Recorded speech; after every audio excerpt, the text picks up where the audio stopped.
the day faith split the world. The church bells rang as they always had.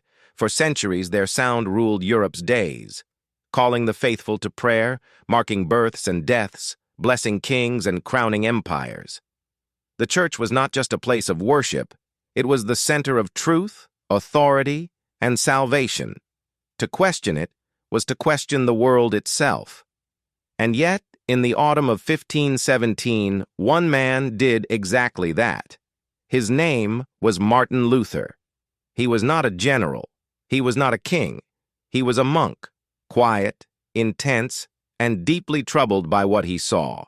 Luther lived in a world where forgiveness could be bought. Coins clinked into church boxes as priests promised salvation, claiming that souls could be freed from punishment with money. To Luther, this was not faith.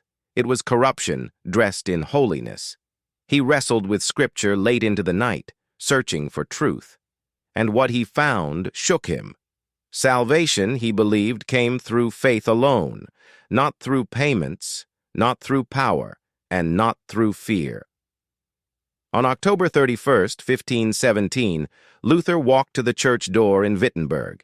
In his hand were 95 statements, carefully written, challenging the practices of the church. He raised his hammer. Each strike echoed. The sound was small, the consequences were not. Luther expected debate. What he unleashed was a revolution.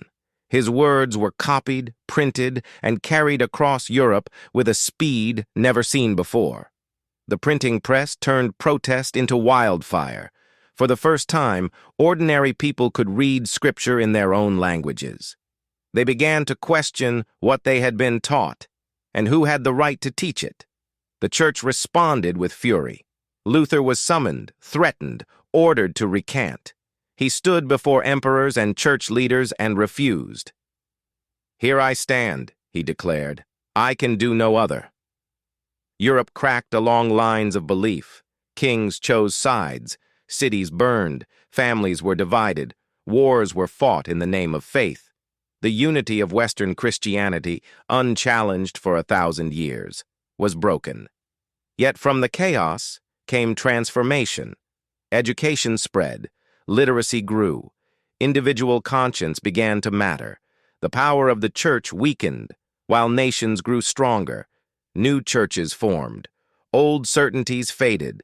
Faith was no longer one voice. It became many. The Reformation did not merely change religion. It reshaped politics, culture, and the human mind. It taught the world that authority could be questioned, and that ideas, once released, could never be chained again.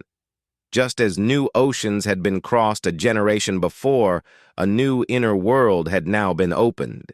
And Europe would never be the same.